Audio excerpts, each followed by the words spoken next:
at 9:17 a.m. On April 22, 1942, Lieutenant Commander Edward O'Hare walked through the front doors of the Grumman Aircraft Engineering Corporation factory in Bethpage, New York, carrying information that would change how America fought the Pacific War. O'Hare was 27 years old, had 7 confirmed kills, and wore the Medal of Honor around his neck. The president had pinned it on him the day before. But O'Hare wasn't there for a publicity tour. He was there because American pilots were dying in aircraft that couldn't match the Japanese Zero, and the Navy needed answers fast. The engineer waiting for him was William Schwendler, Grumman's chief designer, 38 years old, 15 years designing naval aircraft. Schwendler had been working on a replacement for the F4F Wildcat since 1941. The contract had been signed on June 30th, 1941, 6 months before Pearl Harbor. The prototype was scheduled to fly in 2 months. But the design wasn't finished. And Schwendler knew it had to be perfect, because the current fighter, the Wildcat, was getting pilots killed. The Wildcat was slower than the Zero, 318 miles per hour maximum speed versus 350 for the Zero. The Wildcat couldn't climb as fast. The Wildcat couldn't turn with the Zero. Not even close. In a horizontal turning fight, the Zero could complete a full circle in roughly half the time a Wildcat needed. That difference meant death. American doctrine said Wildcat pilots should never turn with a Zero. Never try to outmaneuver them. Use speed. Use altitude, dive in, shoot, climb out, hit and run. Don't get caught in a turning fight. But the Wildcat wasn't fast enough to reliably execute that doctrine. Zeros could catch Wildcats in a climb. Zeros could follow Wildcats through dives. The performance gap was too narrow. American pilots were forced into turning fights they couldn't win, and they died. The Navy had lost 42 Wildcats in the first 4 months of the war. Most were shot down in situations where better performance would have saved them. The training manual said the problem was pilot error. The tactical officers said these pilots weren't following doctrine. But O'Hare knew better. The problem wasn't the pilots. It was the aircraft. The Wildcat was a good airplane for 1941. But this was 1942. And the Japanese had been flying the Zero in combat since 1940. They'd had 2 years to perfect their tactics. They knew exactly how to exploit the Wildcat's limitations. And American pilots were paying the price.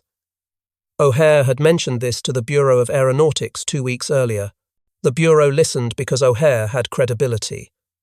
On February 20th, 1942, O'Hare had single-handedly defended the carrier Lexington against 9 Japanese bombers. He shot down 5 of them in under 5 minutes, expending only 60 rounds of .50 caliber ammunition. It was the most spectacular display of aerial gunnery the Navy had ever seen. The Medal of Honor followed, but more importantly, O'Hare had survived 14 combat missions flying the Wildcat. He knew the aircraft inside and out. He knew what worked and what didn't. And he knew what American pilots needed to survive. So the Bureau of Aeronautics sent O'Hare to Grumman with a simple mission: tell the engineers everything. What the Zero could do, what the Wildcat couldn't do, what American pilots needed in the next fighter. Don't hold back. Don't sugarcoat it. Lives depended on getting this right. O'Hare spent 4 hours with Schwendler and the Grumman design team. He described Zero tactics in detail, how they baited American pilots into turns, how they used their superior climb rate to maintain altitude advantage, how they used their exceptional range to extend combat deep into American airspace. He described Wildcat deficiencies: the sluggish controls, the inadequate power, the narrow landing gear that made carrier operations dangerous, the hand-cranked landing gear that left pilots vulnerable during approach, the poor visibility from the cockpit that made it hard to spot threats. But O'Hare also described what worked. The Wildcat was tough. It could absorb damage that would destroy a Zero. It had 6 .50 caliber machine guns with good ammunition capacity. It had armor protection for the pilot and self-sealing fuel tanks. American pilots could make mistakes and survive. Japanese pilots couldn't. One good burst from a Wildcat's guns usually meant a dead zero. The problem was getting into position to fire that burst. That required better performance, more speed, more power, better climb rate, better visibility, easier handling. Schwendler took notes. Lots of notes. He asked specific questions about visibility angles, control responsiveness, engine power delivery, landing characteristics.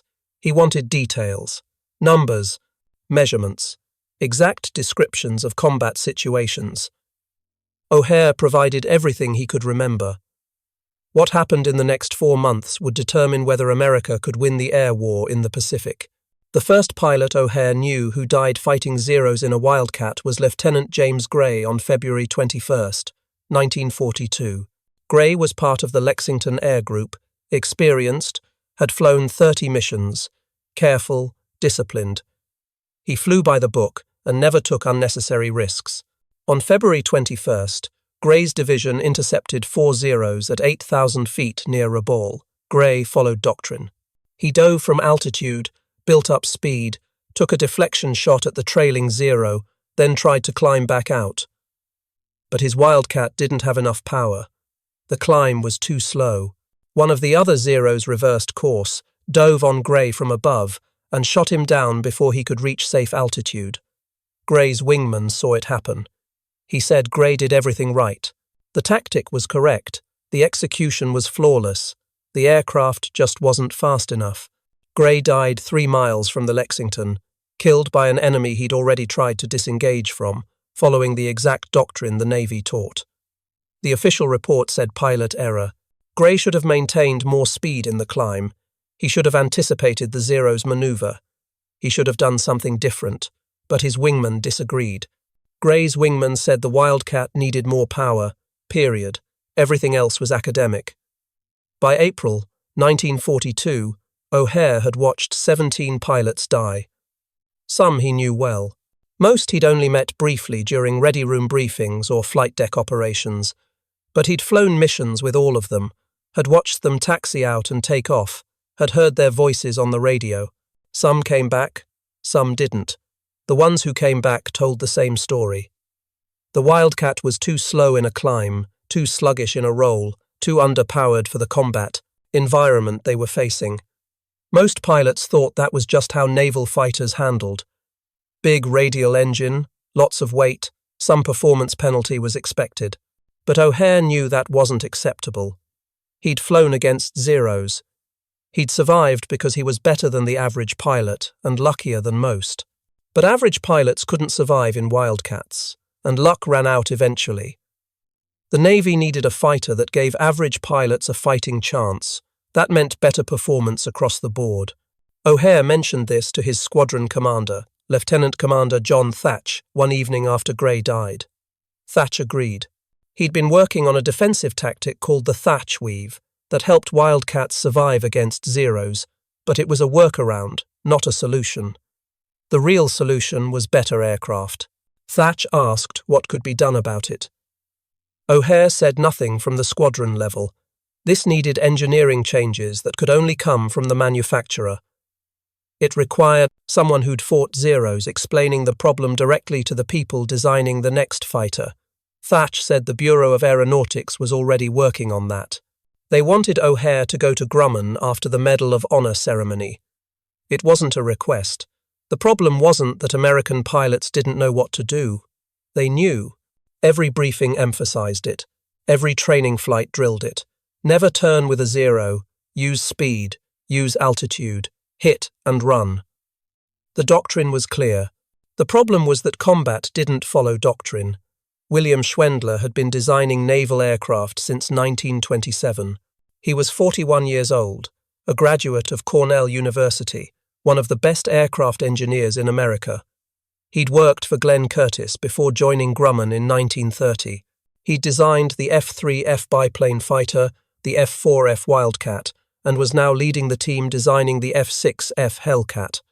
Schwendler knew the Wildcat had problems. Pilots complained about the narrow landing gear, the hand crank system, the poor cockpit visibility. But those were known issues.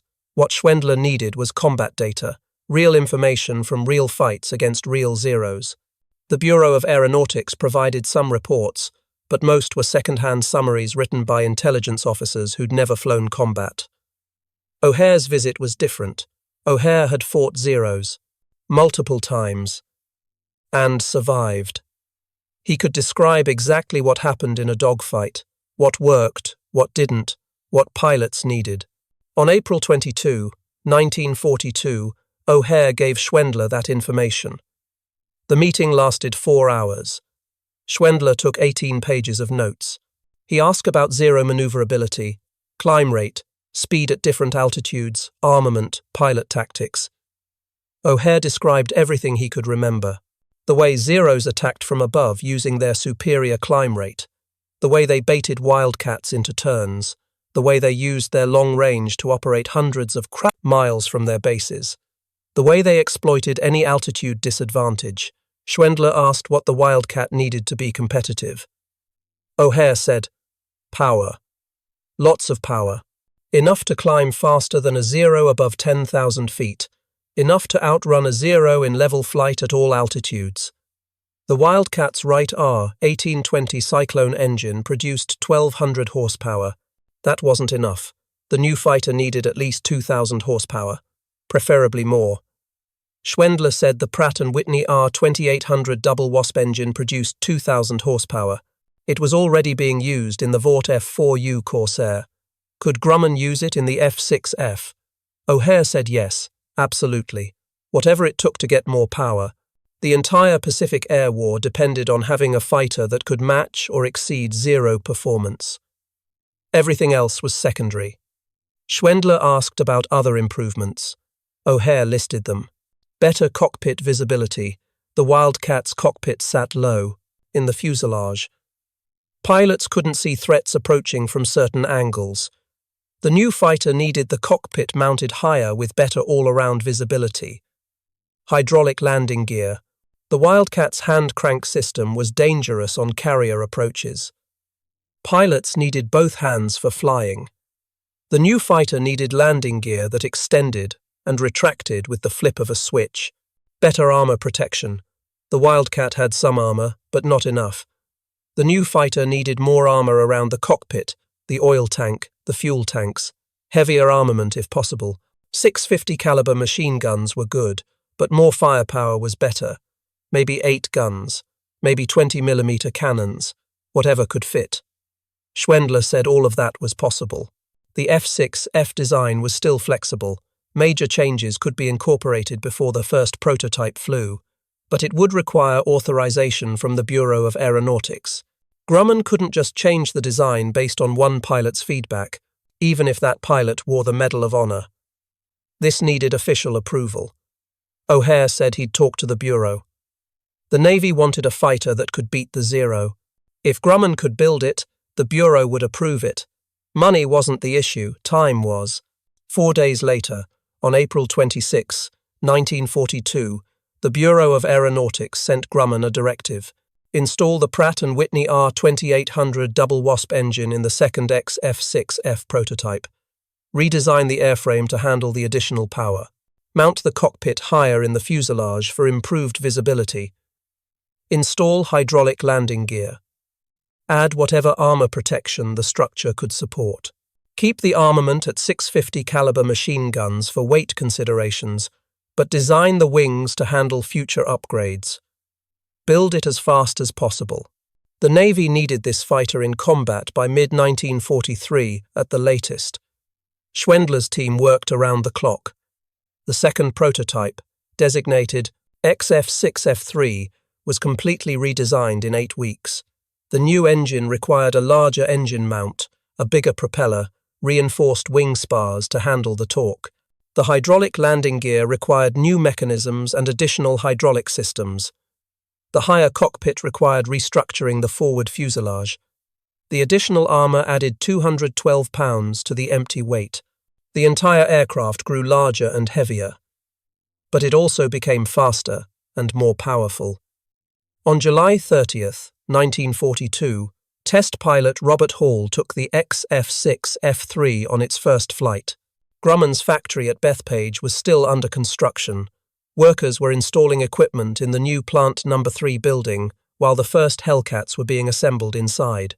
The production schedule was incredibly aggressive. The Navy wanted operational aircraft by early 1943. That meant production had to start immediately, before testing was even complete. Hall flew the F6F F3 for 45 minutes. He tested climb rate, maximum speed, control responsiveness, stall characteristics, landing approach. When he landed, he told Schwendler the aircraft was outstanding. It felt like a Wildcat with twice the power. The controls were responsive, the visibility was excellent, the landing characteristics were good. This was the fighter the Navy needed. But Hall also noted problems. The engine overheated at high power settings, the landing gear took too long to extend, the gun synchronization needed work. Normal prototype issues, but they needed to be fixed before production started. Schwendler's team went back to work. They modified the engine cowling to improve cooling. They adjusted the hydraulic pressure for faster gear extension. They refined the gun synchronization. In 3 weeks, they had solutions for every issue Hall identified. On October 3, 1942, the first production, F6F F3, took its first flight. The Navy accepted it. In January 1943, production ramped up fast. 12 aircraft in the last quarter of 1942, 128 in the first quarter of 1943, 130 in April alone. By summer 1943, Grumman was producing 500 Hellcats per month. The factory ran 24 hours a day, 7 days a week. Workers built aircraft faster than the Navy could train pilots to fly them, and every single Hellcat incorporated the changes O'Hare recommended in April 1942. What neither O'Hare nor Schwendler realized was that those changes would reverse the air war in the Pacific within 6 months. The first Hellcat squadron to receive aircraft was Fighting Squadron 9, based at Naval Air Station Norfolk, Virginia. They got their first F6 F3s in January 1943. Lieutenant Commander Philip Torrey was the squadron commander, 31 years old, 9 years in naval aviation. Torrey had flown Wildcats in combat and knew exactly how outmatched they were against Zeros. When he saw the Hellcat for the first time, he couldn't believe it was the same manufacturer. The Hellcat was bigger than the Wildcat, 33 feet 7 inches long versus 28 feet 10 inches, wingspan 42 feet 10 inches versus 38 feet, empty weight 9,238 pounds versus 5,758 pounds. But the Hellcat was faster. 380 miles per hour maximum speed at 17,300 feet versus 318 for the Wildcat. The Hellcat climbed faster. 3,500 feet per minute versus 2,300. The Hellcat had better range. 1,040 miles with a belly tank versus 950 for the Wildcat. And the Hellcat had that massive R2800 engine producing 2,000 horsepower. The difference was dramatic. Torrey told his pilots, this aircraft would change everything. The days of running from Zeros were over. Now they could fight. Fighting Squadron 9 trained intensively for 5 months. They practiced gunnery, formation flying, carrier landings, combat tactics. The Hellcat was easier to fly than the Wildcat in most respects. The hydraulic landing gear was a revelation. Pilots didn't need to crank a handle 99 times while trying to maintain formation. They flipped a switch and the gear extended automatically. The improved visibility made formation flying safer. The extra power made every maneuver easier. But the aircraft was also heavier and faster. Pilots had to adjust their landing approach speeds and learn new weight and balance limitations. By August 1943, VF-9 was ready for combat. They deployed aboard the carrier Essex as part of Task Force 15, which also included the carrier Yorktown and light carrier Independence. Task Force 15 was the first carrier group equipped entirely with Hellcats. No more Wildcats. Every fighter in the task force was an F6F. This was the combat debut of America's new naval fighter, and the Navy planned to make it memorable. The target was Marcus Island, a small Japanese base 850 miles northwest of Wake Island. The base had airfields, radar installations, supply depots. It was defended by approximately 35 aircraft, mostly Zeros, and heavy anti-aircraft batteries. Task Force 15 would strike at dawn on August 31st, 1943, destroying as much as possible before the Japanese could mount a coordinated defense. At 4:15 a.m., on August 31st, aircraft began launching from the carriers. Torrey led VF-9 off the Essex. Commander Charles Crommelin led VF-5 off the Yorktown. The Hellcats formed up in the pre-dawn darkness and headed toward Marcus Island. They arrived at 5:50 a.m., just as the sun rose over the Pacific. The island was clearly visible below them. Torrey could see aircraft parked on the airfield, buildings scattered across the island, the dark shape of a radar tower on the highest point. Torrey's division dove first. They came in from the east with the sun behind them. The Japanese were caught completely by surprise. No fighters scrambled to intercept. The anti-aircraft batteries opened fire, but the Hellcats were too fast. Torrey's division destroyed 6 aircraft on the ground in the first pass, then climbed back to altitude and came around for a second run. By then, the entire strike force was engaged. Bombers hit the fuel depots and supply buildings. Fighters strafed everything that moved. The island disappeared under smoke and fire. 2 Hellcats were lost to anti-aircraft fire. 1 pilot died. 1 was rescued by submarine 3 days later. But no Japanese aircraft got airborne. The raid was a complete success. More importantly, the Hellcat had proven itself in combat. It performed exactly as designed. Fast, powerful, tough. Pilots returned to the carriers raving about the aircraft. It was everything the Wildcat wasn't. This was the fighter America needed. The next combat test came on September 1st, when Hellcats from the Independence intercepted a Japanese flying boat near Howland and Baker Islands. Lieutenant Junior Grade Richard Loesch and Ensign Arthur Nyquist teamed up to shoot it down. The first aerial victory for the Hellcat. More engagements followed. On October 5th, Hellcats from 4 carriers struck Wake Island. They encountered 34 Zeros. The Hellcats shot down 22 Zeros and lost 6 aircraft, 4 to Zeros and 2 to anti-aircraft fire. The kill ratio was better than 3-1, far better than the Wildcat ever achieved. But the real test came on December 4th, 1943, at Kwajalein Atoll in the Marshall Islands. 91. Hellcats from 3 carriers encountered 50 Zeros defending the atoll. The Zeros attacked aggressively, using 470 Fei-Cam, the same tactics that had devastated Wildcats for 2 years. But this time those tactics didn't work. The Hellcats were faster. They climbed better. They had more power. When Zeros tried to get into turning fights, Hellcats could disengage and climb away. When Zeros tried to dive away, Hellcats could follow them down. The performance gap had reversed. Now the Americans had the better aircraft. The battle lasted 37 minutes. The Hellcats shot down 28 Zeros. Only 2 Hellcats were lost. The kill ratio was 14-1. It was the most lopsided aerial victory American naval aviation had achieved against Japanese fighters in the entire war, and it proved conclusively that the Hellcat was superior to the Zero in combat. Word spread through the Pacific Fleet. The Hellcat was the real deal. It wasn't just better than the Wildcat, it was better than the Zero. American pilots finally had an aircraft that gave them a fighting chance. By the end of December, 6 carrier air groups were equipped with Hellcats. More were in training.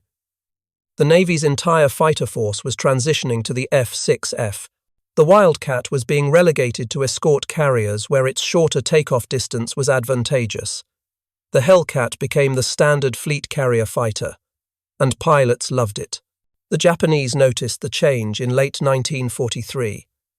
Pilot reports from Japanese carrier and land-based air groups mentioned that American fighters were performing differently. They were faster, more aggressive, harder to evade. Tactics that had worked reliably against Wildcats were failing against these new aircraft. The Japanese designated the Hellcat as Grumman 6, distinguishing it from the earlier Grumman 4 Wildcat, but identifying the aircraft was easier than countering it. Lieutenant Commander Saburo Sakai was one of Japan's top aces with 64 confirmed kills. He'd been fighting American pilots since Pearl Harbor. He knew how to exploit Wildcat weaknesses, but in February 1944, Sakai engaged a Hellcat over a ball and discovered those old tactics didn't work anymore.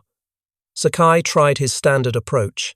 He positioned his Zero at altitude, waited for the American to commit to an attack run, then reversed course and dove to get behind the American during the climb-out. It had worked dozens of times against Wildcats, but the Hellcat climbed faster than Sakai expected. By the time he completed his dive and pulled up, the Hellcat was already back at altitude and positioning for a counterattack. Sakai had to break off and run.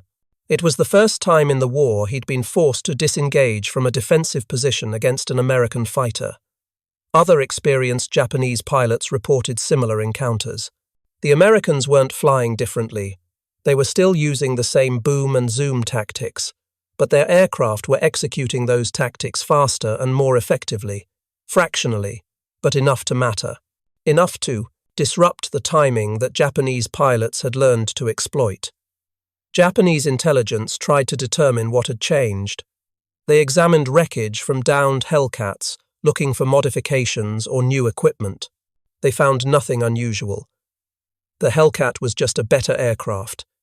It had more power, better speed, better climb rate. The engine was bigger. The airframe was stronger. Everything about it was designed to outperform the Zero in the specific areas that mattered most in combat. The Japanese tried to adapt. Some pilots became more cautious, avoiding engagements unless they had numerical superiority. Other pilots became more aggressive, trying to force turning fights where the Zero still had an advantage at low speeds. But both approaches had problems.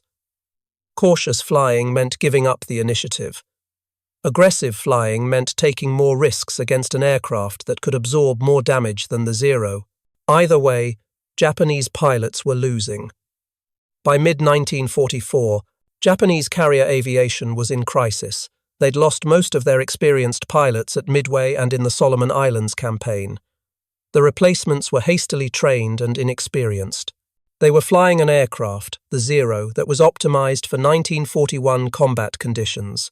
And they were facing American pilots flying Hellcats designed specifically to counter Zero tactics based on direct combat feedback from Medal of Honor recipients. The result was predictable. On June 19, 1944, the Battle of the Philippine Sea became the defining moment for the Hellcat. 15 American carriers with 480 Hellcats faced 9 Japanese carriers with 370 aircraft, mostly Zeros. The Japanese launched 4 massive raids against the American fleet. The Hellcats intercepted every raid. The first Japanese raid lost 42 out of 69 aircraft. The second raid lost 98 out of 128 aircraft. By the end of the day, the Japanese had lost 240 carrier aircraft and another 30 to operational accidents.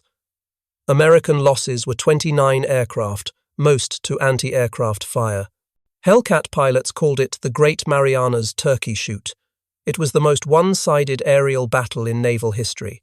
One pilot described it as being like hunting back home, except the targets were Japanese aircraft and they didn't run away fast enough.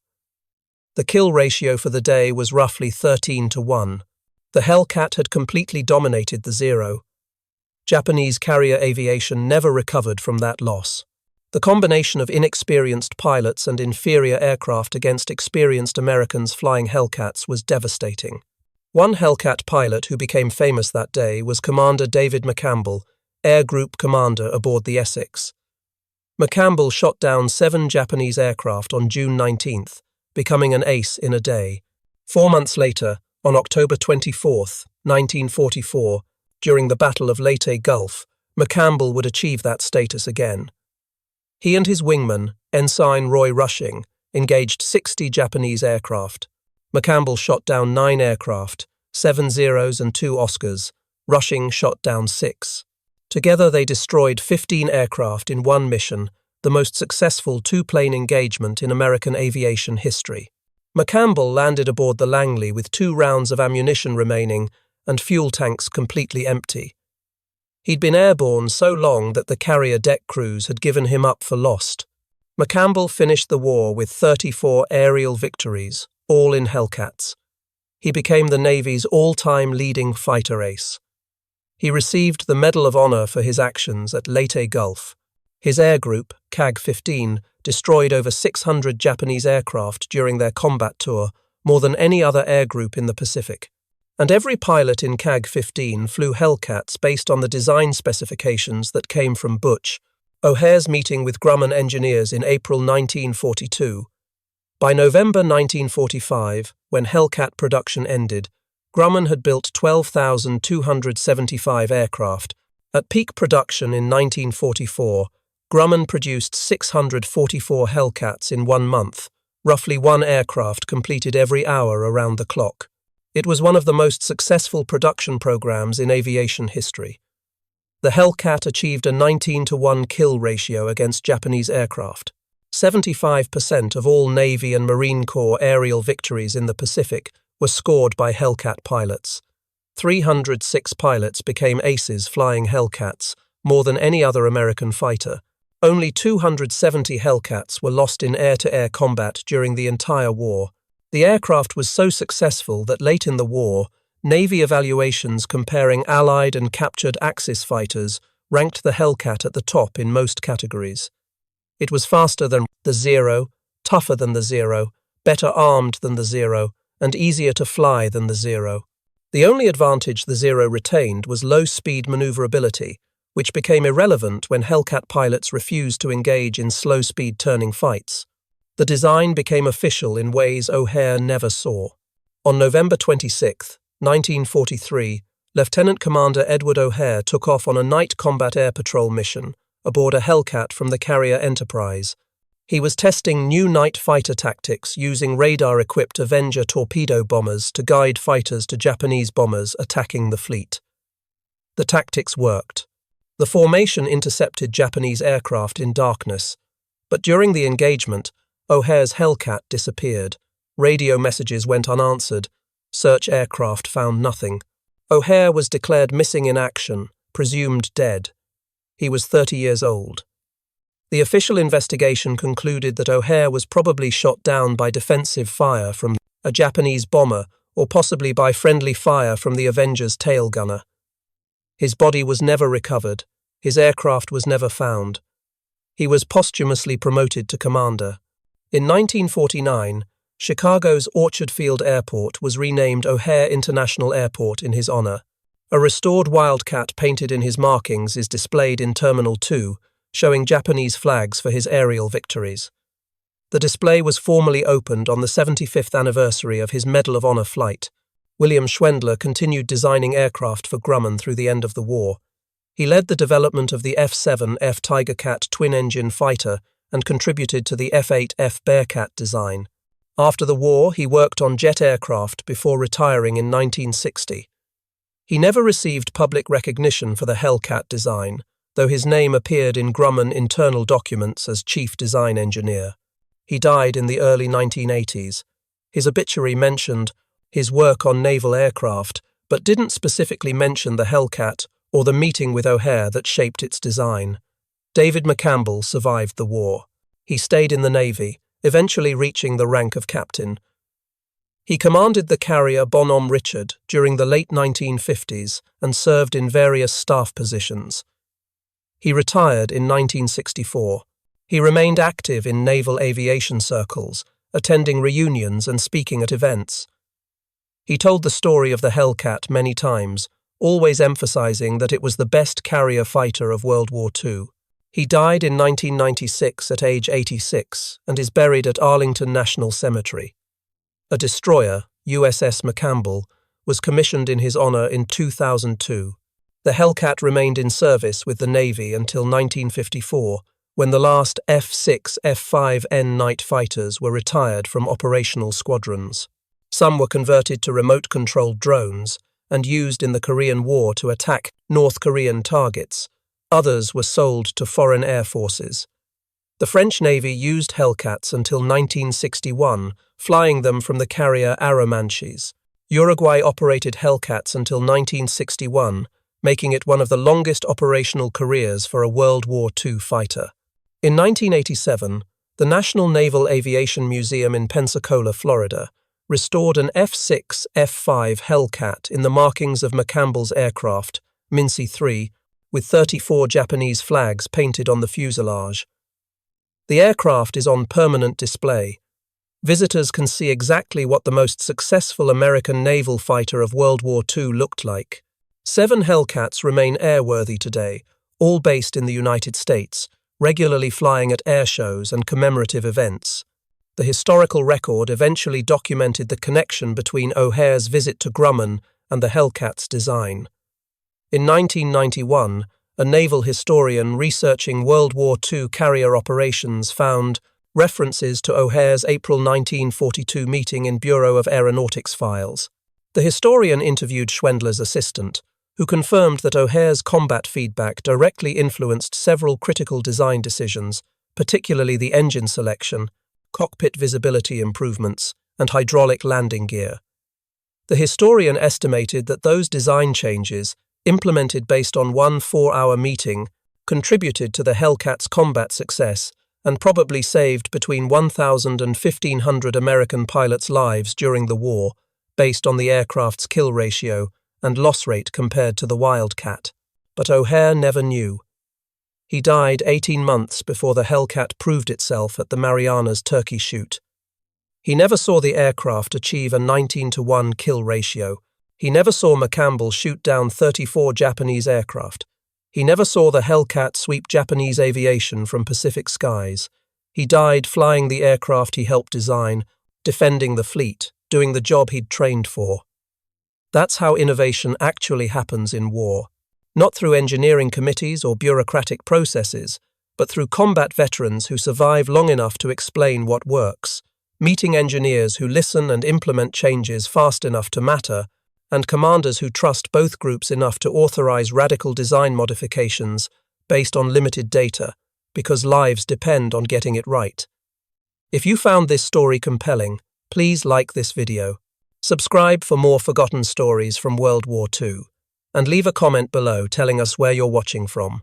Thank you for watching, and thank you for keeping these stories alive.